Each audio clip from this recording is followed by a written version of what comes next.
বর্ষা মৌসুমে গাঙে নয়া পানিতে ধর্মজাল কিংবা মাছ ধরার বিভিন্ন যন্ত্র দিয়ে মাছ শিকারে ব্যস্ত হয়ে পড়েন গ্রামের শৌখিন মৎস্য শিকারীরা। গাঙের দুই ধারেই সারি সারি চাং বানিয়ে তাতে ধর্মজাল বা ছিপজাল দিয়ে মাছ ধরার হিড়িক পড়ে যায়। কেউ ছিপজাল দিয়ে, কেউ বড়শি দিয়ে, কেউ বা টানা জাল দিয়ে মাছ ধরছে। কালকে আমার বড় ভাই, ওই ভাইও ছিল সাথে, প্রায় ভালোই পাইছিলাম। দেখা গেছে এমনের দুইটা মিরকা পাইছি, প্রায় 1.5 কেজি ওজনের হবে। একটা রুই পাইছিলাম। আমরা একসাথে আর কি মনে করেন আইসা মাছ ধরি।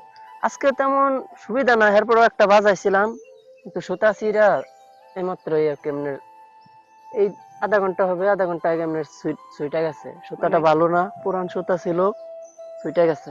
আছে চাং পাচ্ছে, অনেক লোক আছে, বসি বাইতেছে, এমনি ধর্মজাল বাইতেছে, চাঙ্গে জাল বাইতেছে। নিজের খাওয়ার জন্য বেকার পড়ে থাকি, কই বাড়িতে ভালো লাগে না, কই গাঙ্গে যাই, দুই একটা পাইলাম তো খাইলামই। ময়মনসিংহ অঞ্চলে একটা সময় গাঙের নয়া পানিতে দেশীয় বিভিন্ন প্রজাতির মাছ পাওয়া যেত।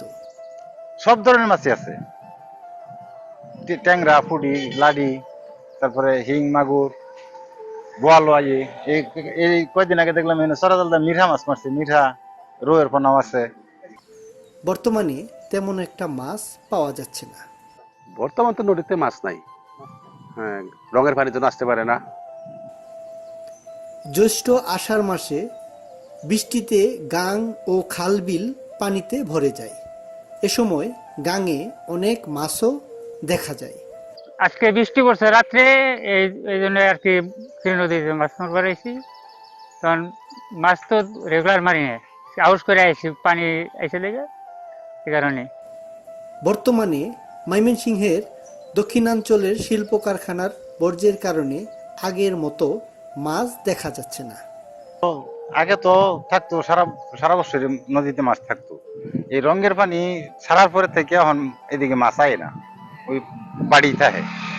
আর এই যে মাছ এখন যারা মারতেছে, যে 10টি আষাঢ় মাস, এখন এই যে মাছ পানি গাঙ্গ একটু বেশি হয়েছে, ওই নদীর বৃষ্টির পানির সাথে উজায় আইয়ে টানার থেকে কিছু নামে, এগুলি যে শিবজাল আছে, এই যে চরহি বসি আছে, এই যে বসি বাইতেছে এটা। তারপরে কাল এই শনিবার দিনে এখানে চরাজাল মাছ পাচ্ছে এই এর মধ্যে, ডোবার মধ্যে। অনেকেই এসেছেন শখ করে মাছ ধরতে, তবে দেশীয় প্রজাতির ছোট মাছগুলো আসছে জালে। আসলে শখ করে আসি এদিকে মাছ ধরতে, কিন্তু কাজ কাজ কাজ করি তো, ওই কাজ যেদিন না করি বসে থাকি, ওই দিন আর কি শখ করে মাছ ধরতে আসি। না, এই শখের বসে আসছি, এখন যেহেতু বৃষ্টি হচ্ছে এই জন্য আসা আর কি। গুড়া মাছ, গুড়া মাছ বলতে কি জাতের নাম, কি মাছের জাত কি? তেলা কই আছে, লাড়ি আছে। কি দিয়া ধরছেন, কি দিয়া? জাল দে, জাল দিয়া? কি জাল এটা? শিব জাল। ছিপ জাল কয় এটারে না? কখন আসছিলেন, কখন নদীতে? 9টার দিক দিয়ে। 9টার দিক দিয়ে আসছেন না? জি। কতগুলো হবে এখানে?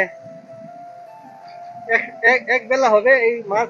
কত ওই মৎস্য শিকারীরা জানায়, পানিতে চারা ফেললে শাকার ফিশ আসছে বেশি। অন্য মাছ আসলেও শাকার ফিশের কারণে বড়শিতে মাছ ধরছে না। শাকার ফিশও আছে, শাকার ফিশের জন্য তো এমনি ঠিক মতন মাছ ধরা যায় না। ধরা যায় না? না, শাকার ফিশ অনেক, মনে করেন শাকার ফিশে অনেক সমস্যা দেখায়, চারার মধ্যে আইসা অন্য মাছ দূর কইরা দেয়, এজন্য মাছ ধরা বেশি সুবিধা হচ্ছে না আজকে।